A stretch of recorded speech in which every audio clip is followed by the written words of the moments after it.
Cultures may have lots in common. Yet remember, two magnets with the same polarity do not stick together. They say that differences are dangerous, yet 7 stripes on the same color will never make a rainbow. Don't be deceived by similarities, but don't focus too much on the differences. Devil is in the details. Same but different series aims to show what national cultures have in common, what makes them different, and how both the similarities and differences influence the way we do business.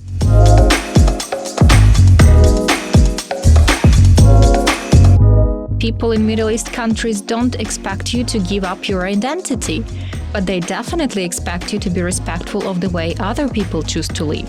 If you think of starting business with Saudi, Emirati, or Qatari, you'd better find a person who has already built relationship with them, so that they can introduce you to your potential business partners. When we're working with Qatari or Emirati clients, learn to negotiate. Don't give up easily. Their culture is quite competitive, and it's been in their history to bargain and get the best deal.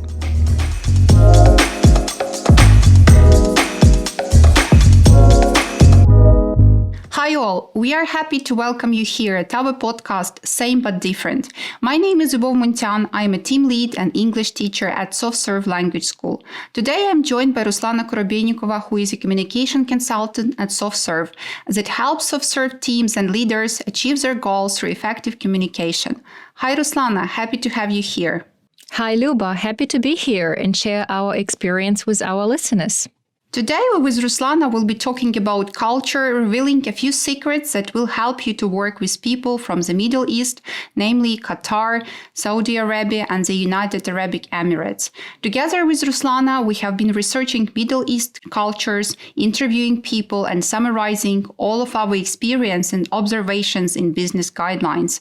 Ruslana has been working with teams cooperating with clients from United Arab Emirates and Qatar. So, Ruslana, how was that experience? Luba, I have to say it has been challenging and at the same time fascinating working on Middle East projects. So far, I've consulted teams in terms of United Arab Emirates and Qatar culture. And apart from that, we've been looking into Saudi Arabia and Oman. And I believe it's important to understand how diverse each of these cultures are. For example, there is only 12% of native citizens in Qatar, which means that 88% of people living there have come from other countries. This shows us how diverse the population is. And it means that being empathetic towards culture values can catalyze the process of cooperation with our partners. Luba, you've been researching these cultures yourself, haven't you? Yeah, I have. I have interviewed people from Saudi Arabia, and what has been a real eye-opener for me is that even with the same country, some attitudes can be different. It depends on many factors, not just age and family traditions, as many people tend to think. Saudi Arabia is not that close country it used to be 10 or 20 years ago, and quite often people just have some biases against it. For instance, you will never believe it, recently I have been asked if women have a right to drive in Saudi Arabia. Of course they have.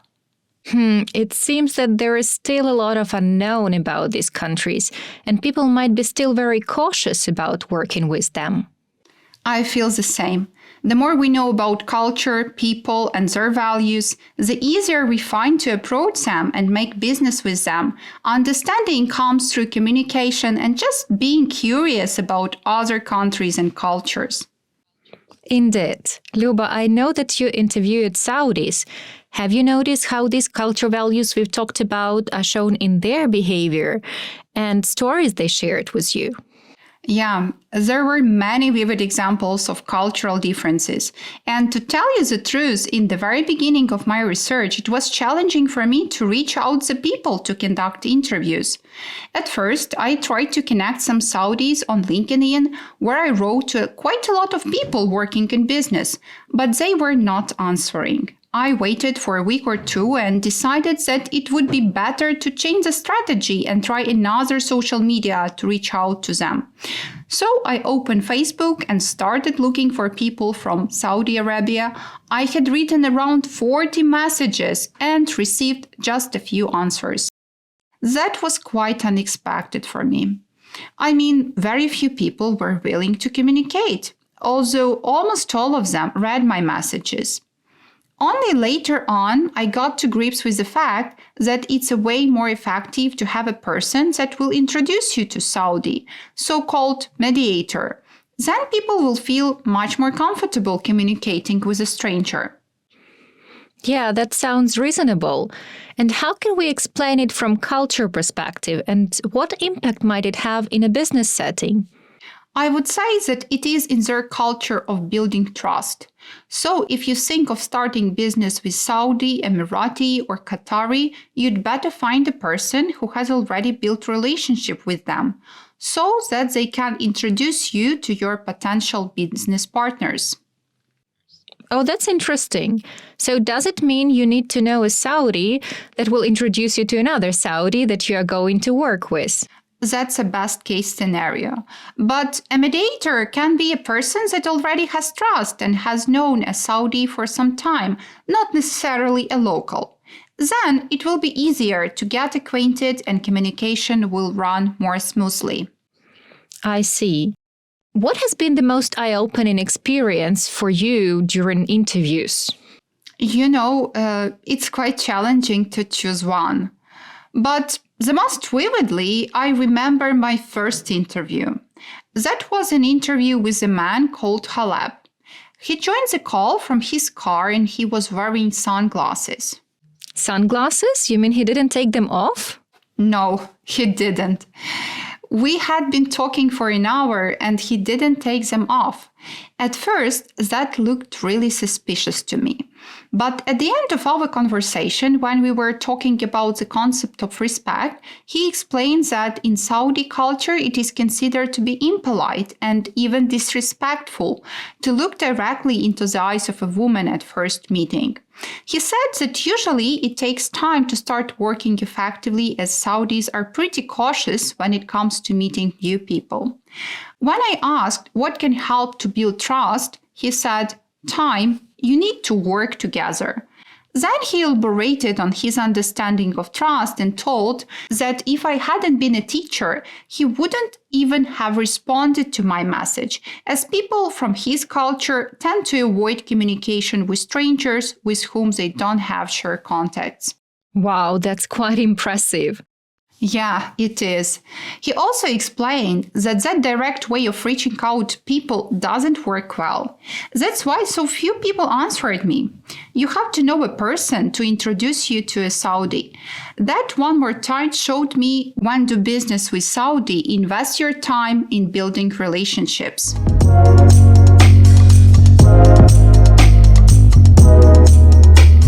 Yeah, that makes sense. So, what have been other interviews about? Oh, I remember one more insightful interview. That was an interview with Alla from Ukraine.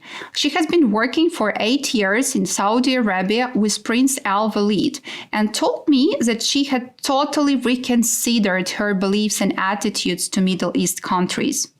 She used to think that Saudi Arabia has many restrictions, but actually it doesn't. For instance, there is a misconception that women have to wear abaya and cover head, that it's a must. But in practice, clothes just have to be respectful, not revealing hands, shoulders, and knees. Working with a prince as a manager on his jet, Alla had never been asked to cover head. Even more, she was sad that there aren't very strict regulations related to her appearance and clothes. What was striking for her? That Saudis were very respectful to foreigners, and they were not demanding to follow all of the rules. For sure, Saudi Arabia has stricter rules and people follow traditions more rigidly than, for instance, in Ukraine, but it's not very different. It's interesting to hear that, the perspective of a foreigner working with a Saudi. And how about Saudis? What did they tell you about following traditions and obeying the rules? You know, Ruslana, it isn't the same in all parts of the country. And quite often, family you were brought in will define your attitude to everything. The northern part of the country is well known to have stricter regulations than the western and middle part. One person that I interviewed, 𝗖cie, has been working in business administration for some time, and she told me that this field is quite flexible and she has a lot of freedom. 𝗖cie told me that religion still plays a vital role in their lives. But people don't expect that foreigners will follow all restrictions so strictly. For instance, to keep fast. According to tradition, Saudis don't eat, drink, or smoke during the daylight hours of the fasting months of Ramadan. Therefore, it's respectful to avoid eating, drinking, and smoking in public. However, if you want to drink or eat, you can do it in private. That's a great example that shows people in Middle East countries don't expect you to give up your identity, but they definitely expect you to be respectful of the way other people choose to live. Yeah, for sure. And Ruslana, have you noticed what distinguishes Qatar and United Arab Emirates culture from others, our teams you work with? Oh yeah, understanding culture values is at the core of successful cooperation with our partners there. Let me give you an example. One of SoftServe teams was working on a project for an international bank in Qatar. The team was trying to set up processes and plan their work for the longer period, like 2-3 months. This seems okay, right? For us at least. Because though Qatari wanted to know the dates of delivery, they were rather focused on here and now and flexible with the implementation. And the problem was that the stakeholders kept changing requirements even when the sprint started, or providing materials and project information later than agreed. They could plan the tasks that seemed unrealistic to do in the given time. And as we look at this situation from the culture perspective, we realize that people in Qatar and United Arab Emirates have different attitude to time. They are more focused on what's important here and now, rather than in the distant future. So it's important to introduce some changes, for example. They would prefer to do that and to do that right now. It really makes sense. It's essential to ensure that we in the team are all on the same page. I guess these differences in attitude to time can cause some misunderstanding, and in Ukrainian culture, proper planning is crucial. We Ukrainians try to take into account a long-term perspective, paying quite a lot of attention to details. Ruslana, what can you advise for such cross-cultural teams as a communication consultant? How can we manage it? That's a good question. Though it might be overwhelming at first, there are several things we can do, I think. First, visualize or update our tasks with stakeholders every day, prioritizing and going through them at stand-up meetings, for example, and sharing them in the follow-up email. It will help us to keep our stakeholders on track. Second, and I would say this is one of the most crucial things when we're working with Qatari or Emirati clients, learn to negotiate. Don't give up easily. Their culture is quite competitive, and it's been in their history to bargain and get the best deal. Their negotiation skills might have changed a little bit since ancient times, but they are actively using them in business. Imagine a situation. You're asked to implement several features during one sprint, and you have time only for one of them. What will you do? Oh, I will try to explain that it's not plausible, maybe emphasize the risks. Okay, emphasizing the risks is a good idea, and it depends on which arguments you choose.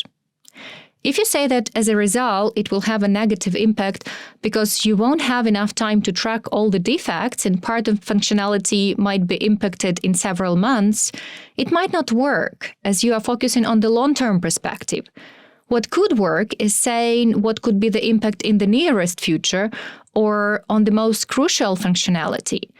Build your arguments with a short-term perspective in mind. Another thing is negotiating the priority of the tasks.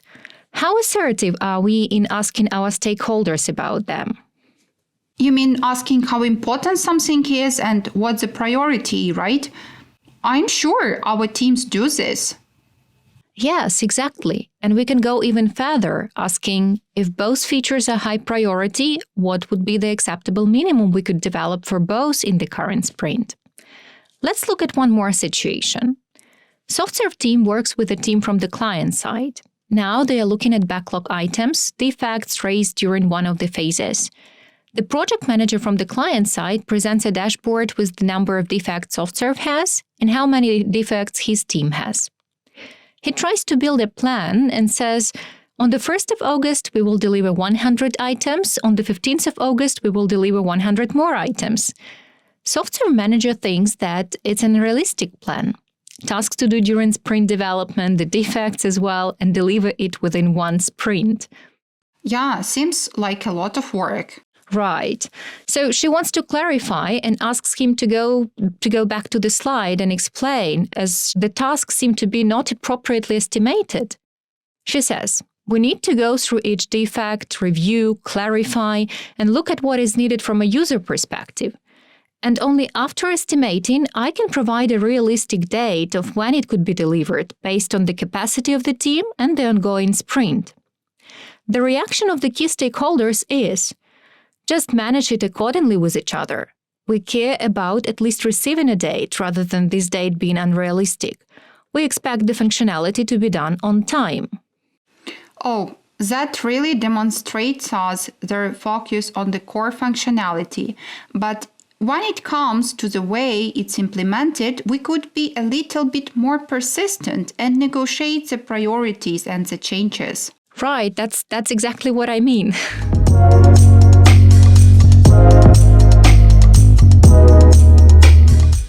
So, Ruslana, I hear that constant communication and meetings are a must. And I do believe that live communication helps you to build relationship with people.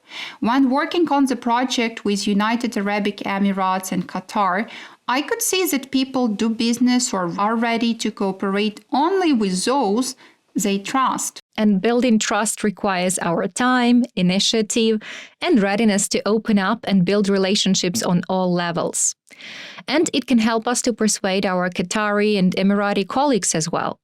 For example, if you invest time in small talk in longer conversations, you will learn more about your Emirati or Qatari colleagues, their interests, their aspirations. And you might find out that they are looking for promotion, and that increases their interest in the success of the project. Then, in the future, in your arguments, you can demonstrate how you care about making the project successful and helping them achieve their own goals. Oh, I see. So, do you believe that closer communication within the team can be a good idea to improve it? Do you think it can help? Definitely. I believe we must invest in relationship building from the very start of the project. It is a good idea to go on site and meet your colleagues face to face, work with them in one room, as well as have a friendly chit-chat in the hall. Have an online team building if you don't have a chance to go on site. It's a good way to present all people, give a chance to the team on the client side, talk about themselves, and start building relationships on personal level. And as this culture is very relationship-driven, later on you'll be able to reach out to key people on the client side, for example, a product manager or an architect, and with their help, you'll be able to communicate your concerns, impact, or results to the team or other stakeholders. Ruslana, do you mean that sometimes better relationship can help to work more effectively, as you will be able to get information needed from people involved in the project? Yes, it might help. And I also have heard that one more factor that influences communication and decision-making is hierarchy and status. Agree. I have a good example to share in relation to this. We had a case when the SoftServe team didn't have a business analyst on our side and worked with a business analyst on the client side.